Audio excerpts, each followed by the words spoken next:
You're listening to In the Mix Prime with Light and Lively. Okay, we're back from the party. Sorry, guys. All right, that was good. DJ Manny D. I can't forget the D. So we. Oh wow. Okay, let me. You know what? I'm gonna leave that alone. I forgot because sometimes when Bobby and they always like have a way of twisting my words, and I would just put an emphasis on the D. Hold on. Why it gotta be the dude's fault though? We didn't even say nothing. No, I know because Bobby's now Bobby got me all self-conscious and stuff because see again we're blaming it back on the dude again. Like yeah. Come on. Now. But I'm not blaming it on you. I'm blaming it on him. So that's a good thing. So we are back. We're talking about mental health, and I have 3 guests in the house with me tonight. I have La Femme Lakita. Hello, everybody. I have Miss Diane Sampson. Hi, how you doing? And Miss Adrienne Terry. Hello, everyone. So, what I would like for you to do is just one by one introduce yourself to everybody, and as far as like what you do, your background. Oh, bring your mic closer. Yeah, just speak into it. There you go. Starting with Don't be shy, guys. Starting with you. Hey, everybody. My name is La Femme Lakita. I'm here today not because I am a social worker or psychologist or psychiatrist. Did you say? No. Oh, okay. I'm here being witness to people that I grew up around with mental health issues. Right. So she'll be able to give us some insight to what it's like dealing with that. Having a family member. Members. Oh, okay. Well, members. And so Adrienne, Diane, she kind of, you were the referral as far as the mental health. So can you just tell us all what you do exactly? Okay, hello, everyone. Again, my name is Adrienne Terry. I'm actually a mental health professional. I've been working with the mentally ill for over 20 years, and I also operate a shelter for mentally ill homeless women. This is my passion, and even on the side, I work with this passion and get the awareness out to our communities. One of the things that I found working with the mentally ill is that everyone gets treatment, but our minority and Latino communities, and as a result, they end up in the shelter system or in the hospital system. I am also the founder of the multicultural faith-based mental health network, and that network is basically working to get the awareness and break the stigmas of mental illness in our church community as well. I am also an evangelist, and I'm using that platform to work with pastors, bishops, apostles, evangelists, prophets, everyone I can get to break the stigmas of mental health in our community and our churches. Okay, that's a lot. I felt like very heavy when she said all that. So what does mental health look like? Because in our day-to-day experiences, I've come across people who in their head have convinced themselves that something is true that's not true, or in their world it is whatever it is that they're thinking in their head is what's actually happening. I don't know what that's called. I see there've been homeless people on the subway that push people in front of a train.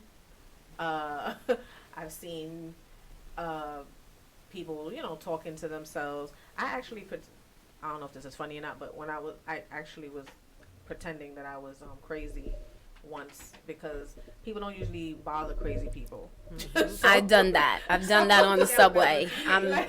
No, because done that. When I used to work back in the day, teenage years. I used to work in Green Acres, so I used to walk through Jamaica late night sometimes to try to catch like the dollar van or whatever. I swear to God, I will walk down the block talking to myself like just beefing with myself just in case anybody felt like they were going to approach me. So I mean, I know. I mean, now that I'm thinking, I never. But Wasn't that just last week though? You Hush.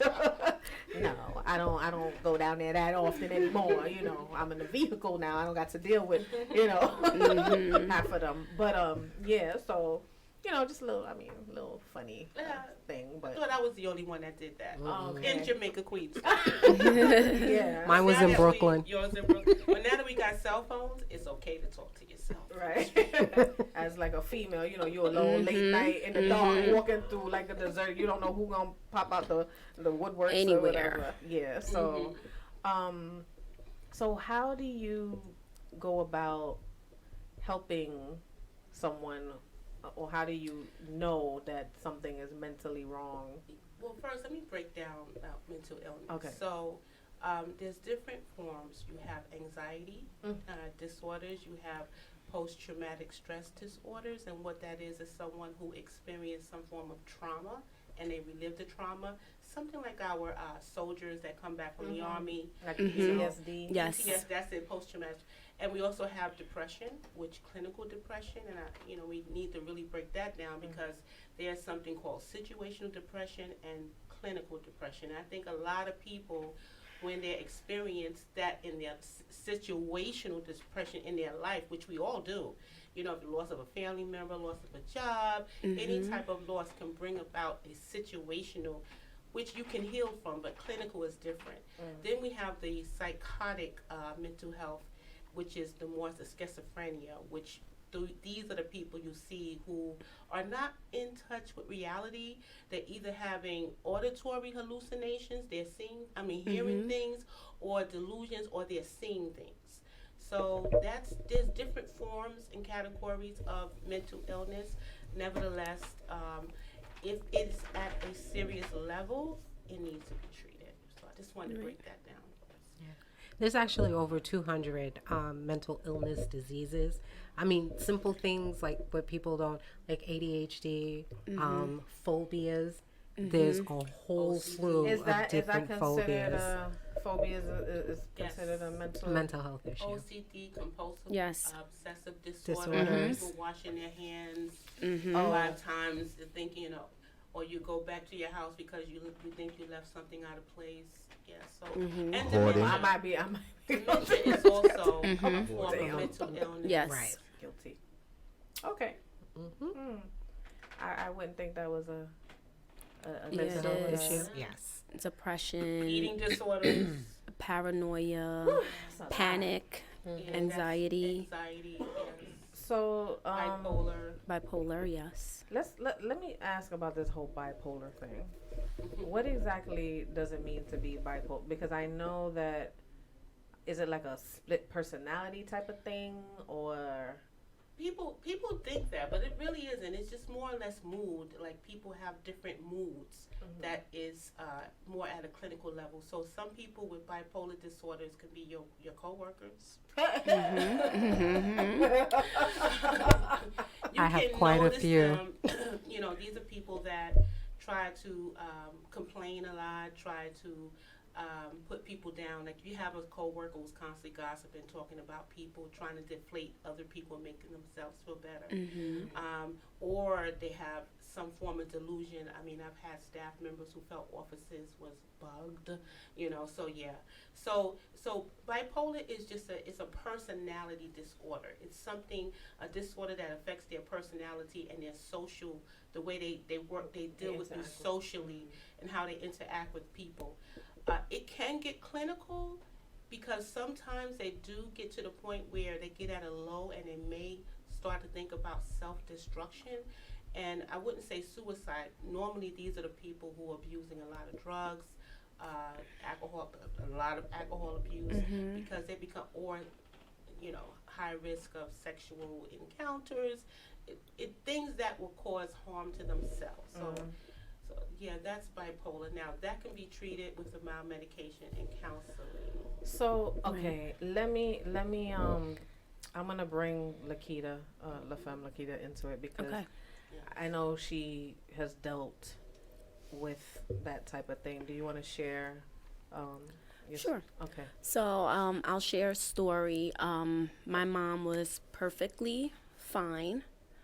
I want to say when I was 1 years old, she was dating my dad. She was only 20, about 21 then when I was 1 years old. My dad was 43. He was a popular singer, local Five Towns, Rockaway area. So the stories that I heard was like he was known to sing the panties off of women.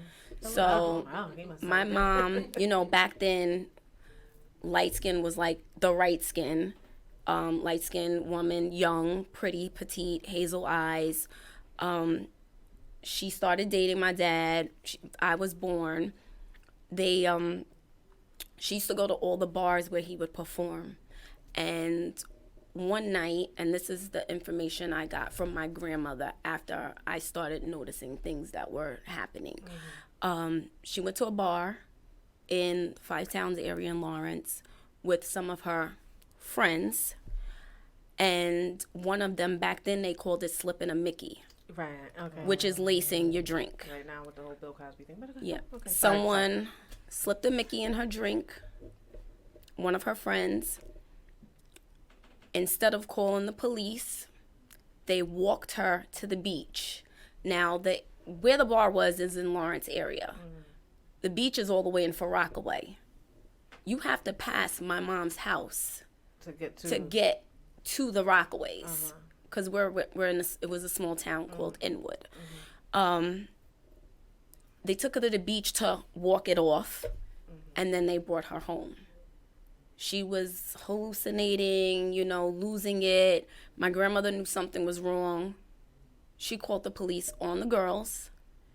One of them did get arrested and admitted that they laced her drink because they were jealous that she was with my dad. Wow. Oh my God. So growing up, as I want to say getting older, now people don't know, she ended up getting diagnosed with a schizoaffective disorder, which is a form of schizophrenia.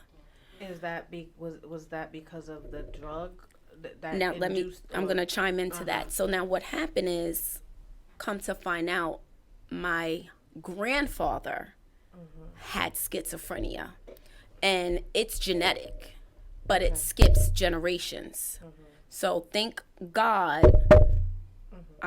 sorry about the knock, I had children at a certain age that I did young, because it would have jumped into another generation. And she had me young because I could have been diagnosed with it, and my sisters. But just because you don't get the actual schizophrenia, you do get some form of mental issue. I just found out in 2017 at the beginning that I have panic attacks and suffer from anxiety and a tidbit of depression. Wow. So she just brought something up that I want to ask about the panic attack thing, because how do you I personally am dealing with a family member that has that issue, and it's kind of it's very difficult for me because I don't know how to deal with it, and a lot of times I feel like sometimes people can actually put themselves into or cause themselves to get into a panic. Maybe that's not the right thing, but for me, like, dealing with it, I'm just like, okay, it's like you try to tell somebody to calm down, and whatever you say, it's not helping. And the breathing and the heart rate goes up. So I'm just like, okay, every time you wind up in the hospital, it's like they never find anything. Yeah, pretty much. So it's like, okay, but there's also a disease that they call Munchausen's. Where, have you heard of that? Where a person mentally, they actually make themselves sick. I was just reading about. Yeah, that is true. And in the field that I'm in, because I in the medical field, I've come across, there was a woman, and I swear that they diagnosed her with that. So sometimes people tend to actually make themselves sick for attention. I was just reading. And I'm like, so how do you know? This, it's a real thing. It's a real thing. It's So a reality. Yeah. and I never knew about it until, like, a couple years ago. I was like, what the hell is this? Like, so So how do you know if somebody is really Having a panic attack. having a legit right? I want to first commend you, Lefem. Yes. That's it, right? Yes, you did. I want to first commend you because you came to realization that this was an issue in your family, and obviously you was experiencing and got treatment, right? Or Yes. was Well, diagnosed. yeah, I'm gonna get into that because it got deeper It got than what it deeper. was, and it affected. At that time, it was just me and a younger sister, and it affected us a lot growing up. This is my first time, by the way, speaking about this. Not even my best friends And Oh, Yeah. know about this. So wow. if I Okay. start like tearing up a little bit, I have some please tissue.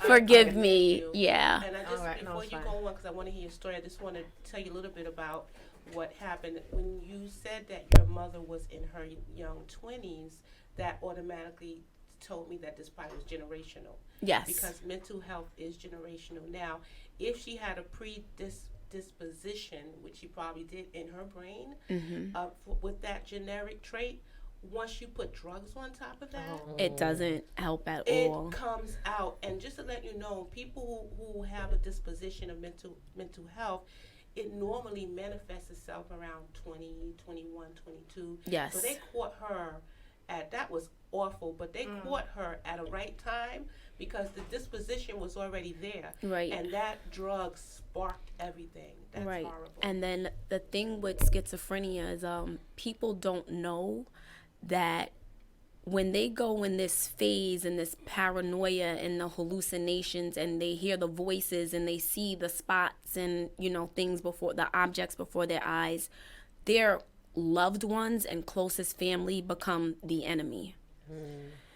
And what happened is my mom got medicated for it and she was fine. And then I guess the voices told her, to not go. They'll stop getting their injection or the pills, take their pills. At that time, my mother wasn't taking the pills. Okay. So she relapsed into, this mode. And there was a time, and I don't know how I remember this. I want to say I was 4 or 5. My sister we're 4 years apart, so she must have been 1 at the time or turning 1. My mom was paranoid and she lied and told them that my uncle was molesting my sister and I. Oh wow. Child Protective Service, and I don't want to sound like as if I'm like racist or anything. I just remember a bunch of white people coming to my house and they removed my sister and I from my grandmother's house because they had to, you do know with CPS, they take it seriously. They have to investigate. They removed us immediately because my mom was calling the police and screaming and calling CPS and telling them, mind you, her and my brother are like this. They were like, they're a year apart and they were close. They took us away. Speak up a little. My sister and I went into foster care for months.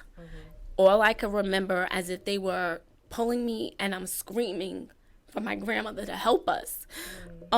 She said, don't let anyone touch your sister because she's a baby. So I did just that. I went to the home. They put us in a home place with, a white family. And I did what my grandmother said. I did not let anyone touch my sister. If they wanted, I fed her. I was only 4 or 5 years old. Oh, wow. I fed her. I changed her.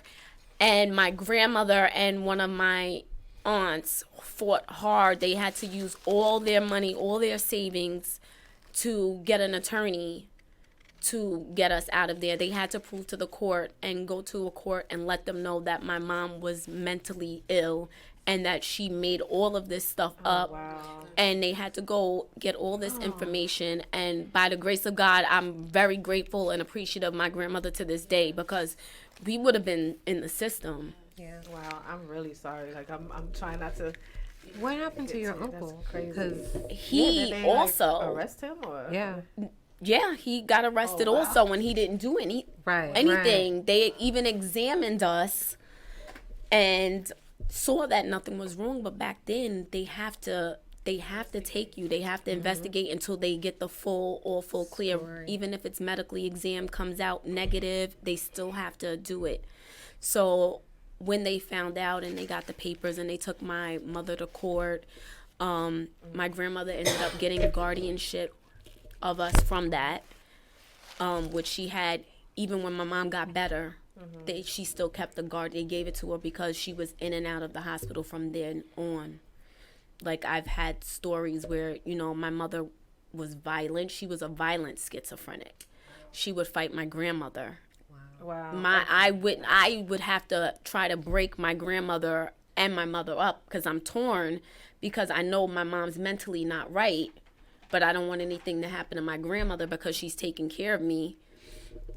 So I've seen them fight in my sister and I room with bunk beds. My grandmother's trying to, like, I guess back then they call it, like, knock some sense into you. She's like fighting my mom.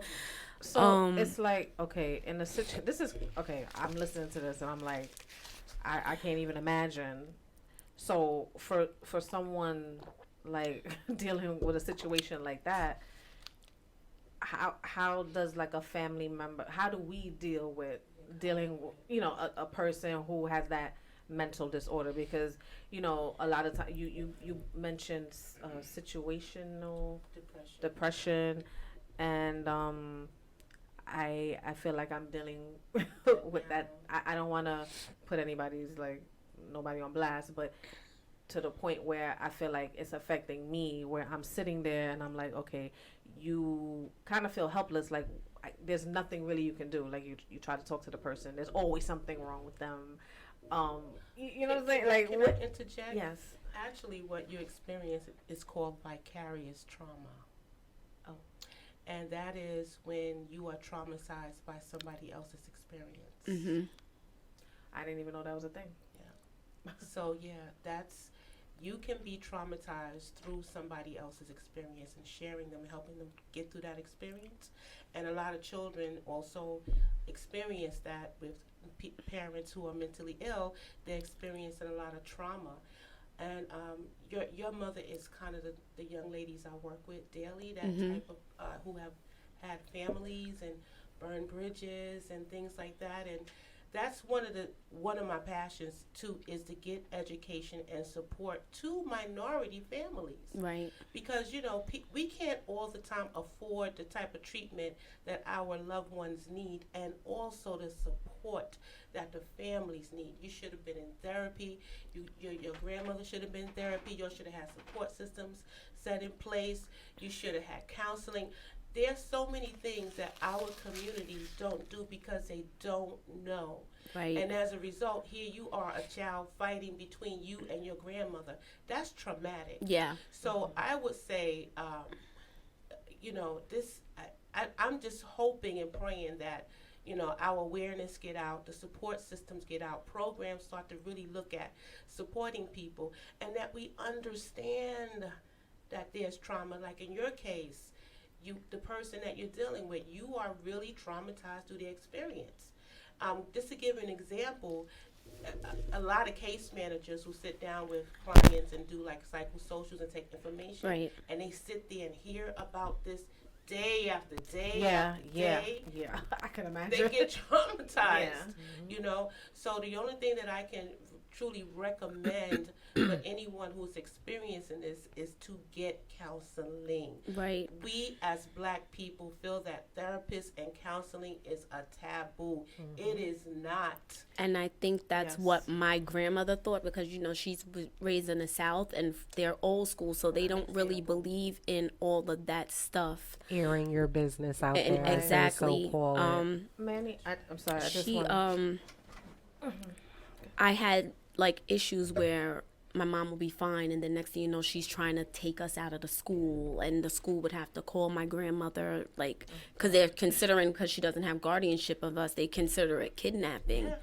And then she'll say, they'll say, do you want to go with your mom? And I would have to say no, you know, because I have my respect for my grandmother, and my mom would actually be in the main office cursing me out. Wow. That's. But wow. I couldn't do anything but, cry, because I know it's not her fault. She didn't ask anyone to put something in her drink. You know, there's been times that she's gone places and I followed her because I didn't want anything to happen to her. I didn't want anyone to take advantage of my mom. I watched her get shot, but it wasn't by a real gun. It was a BB gun when she was walking me, like, because we were that close to Rockaway. We would walk to Rockaway to go shopping. Back then it was like in.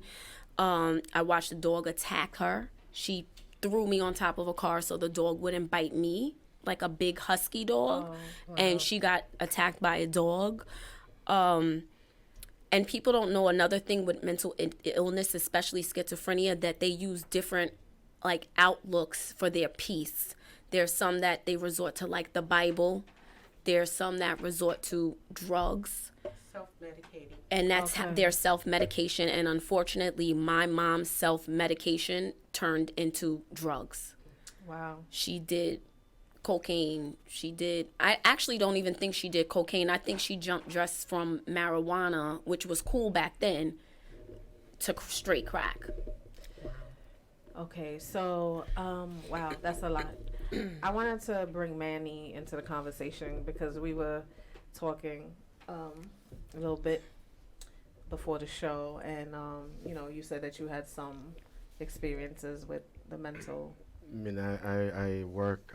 I'm on the side. I'm a registered nurse, so been doing this for a while. I've also had a chance for me to work. Privileged and honored to work with a specific hospital. I'm not gonna keep the names out of it, and that also had an inpatient psychiatry unit. So I got a chance to basically. This was a part of nursing that I had never really gotten a chance to understand when I became a nurse.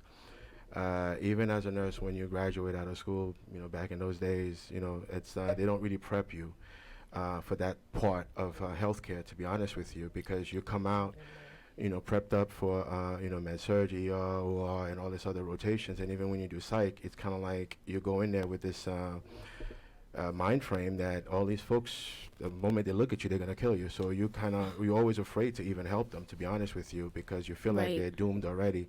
So there's really not much you can do. So honestly, I think I'm getting that little goosebump you were talking about too. I honestly felt like I truly became a nurse, like literally, like during that time frame, to understand folks in a different mind frame, to assess my patients when they came in. There are times where I would have like major arguments, literally with the doctors, and I don't babysit doctors. And the place I work at, I tell them all the time, and they know I don't babysit them. You get paid, you have a degree, you gotta do your job. But going back to some of the stuff, and I'm sure you ladies will vouch for that, one of the biggest obstacles with mental illness is the fact that the system is failing these folks hardly, because once they go into the hospital for treatment, the saddest part that I've witnessed, and I've actually fought against, where doctors will sit back and says that someone is ready to be discharged because they have a guideline they have to follow. 3 days, 7 days. So as long as you have a place to go to that you call home, and someone will sign for you and take acceptance of who you are, they'll quickly medicate you, and then they'll discharge you out. So unless you were involuntarily admitted. But the sad part about that is that you, in the healthcare field, this person is not ready to go back to face the trauma. Like a moral kind of issue. Unfortunately, for the system itself cannot house every single person for a long period of time. So they give you that quick fix and send you on your merry way, and So, and a lot of these patients, what happens is that there's some of them, they don't have to go back into the system again. If folks would have taken a little bit of the time to find out the root cause of what triggered it, and again, I'm not gonna try to sit back there and provide therapy to this young lady right here, but just from listening to you speak, I can honestly tell you that I would highly recommend therapy. I go, but I haven't been in about a year for it. But I started once I found out I was diagnosed with the anxiety and the panic attacks and a little bit of the depression. I started going to therapy, and before that, my mom's sister ended up getting diagnosed with it years after couple of years before my mom passed away, and my sister started seeking therapy because of it. So And she told me she started, and then when she started, and then I want to say 2017, that whole summer from the spring, the winter to through the spring and the summer, I was seeing a therapist. I want to ask a quick question as far as the therapy is concerned, because, not to put my business out there, but I recently started looking for someone, and I started speaking to someone. That's good. But sometimes I feel like, okay, how is this actually really gonna help? Like, just talking, like, what exactly is it gonna do for me? And a lot of men I know feel this way because not to, but a lot of men don't want to go to therapy. They don't want to speak to anybody. They don't want to, Keep it inside. every Right. a lot of, and I'm that type of person. Like, I would just keep things. And it's not Yeah. good. But I started feeling like one day I was just sitting down. I wasn't doing anything. I was just sitting on the couch, and I just had this feeling in my chest. I'm like, what is, like, I just started like right here, and I'm like, oh my God. So I just started like asking, I think I was talking to like my sister or a friend or somebody, and they were like, that's anxiety. I was like, no, that's not anxiety. Like, no. I'm just like, but I wasn't doing anything, and for the most part, I think I have a good handle on things, like everybody sees me as We think we we do. think. Well, But that was kind of like I guess a reality check. I'm just like, wait, something has to be wrong. Can I just say that it's excellent that you see a therapist, and understand this: a good therapist, also has a therapist. Yes. Looking for someone. Absolutely. She's kind of my therapist a little bit right now. But no, honestly, a good therapist has a therapist. So don't ever feel like. So what you do is you look at their specialty, right? So if you say Right. you have a little anxiety, you want to definitely go to someone who who specializes in anxiety. You want to also go to somebody who specializes in trauma, right? Trauma. So you want to look for that, and you want to see if do you feel comfortable with a male, female, or white Right. person. So Okay. it's like shopping for a car almost. Yeah, it is. Or house. Yeah, and sometimes Yeah. you go to that first initial and you'll be like, oh no, this is not the right person. Right. And you just I've done that. continue until you Find find the right person. that right person. And what therapy, to me, because I am a minister, I do two type. Like, I deal with the spiritual components and Okay. the therapy. And what I do is I look at the root, right? Because whatever you're experiencing has a root. And we Yes. know what that root is for you. Your root is the generational and your mother and the trauma. That so I look at the root and try to go back to that little girl 4 years old who was snatched out of the house with her 1-year-old baby and start to heal those and dig up those roots and heal from there. And that's the start.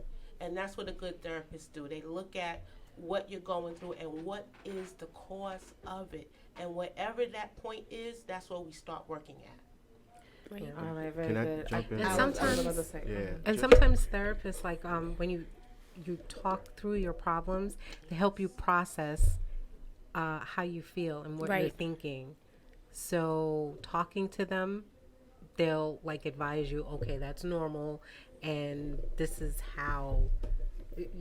She's smiling, but Yeah. no, it's good to talk it through. You can't keep it bottled in. I was the same way.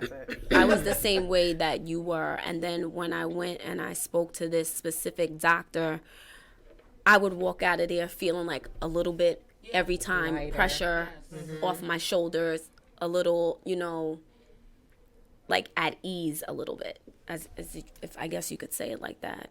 All right. I want to take a quick musical break because we've been getting real heavy for Heavy. a second. Need to like lift it up a little bit. That's Well, why- then maybe the next song, maybe I should change it up then, because I got something kind of mellow. I think No, we need some, soca always works. You love All soca. right, give me a second. or something, or house, or whatever. House Pop. music. You House got music, you pop. gotta give me a minute here because I had switched it up. 'Cause I was No, we can't. This is Uh, I'll tell you the joke behind the scenes. 'Cause she gonna give a joke behind the scenes. I can't say on air 'cause Alright, I'll so definitely let me look see. crazy. Everybody always accuses me. Oh, she a little touch of crazy. I always say everybody has a touch of crazy. Oh, yeah. You just gotta bring it out. Like, don't push the wrong button. Yeah. All That's right, true. so That's true. yeah, I agree. man, we ready for that? I think so. I think so. But just before we get started, let me go Okay. ahead and drop this for you real quick. You're listening to In the Mix Prime with Light and Lively. You're listening to In the Mix Prime with Light and Lively. Okay, everybody, we're back. So, yeah, we needed that upliftment for a second. So we're behind the scenes chatting. Diane, before we run out of time, I wanted you to just tell the people some of the statistics that you found, some of the numbers as far as the mental health. Yeah, just basically there's over 44 million American adults that are affected with some sort 44 of million? 44 million, and that's in the United States only. Mm-hmm. We're not talking about countries. international countries, just in the United States that are affected by some sort of mental illness. And more than 56% of those people are not receiving any kind of mental health care.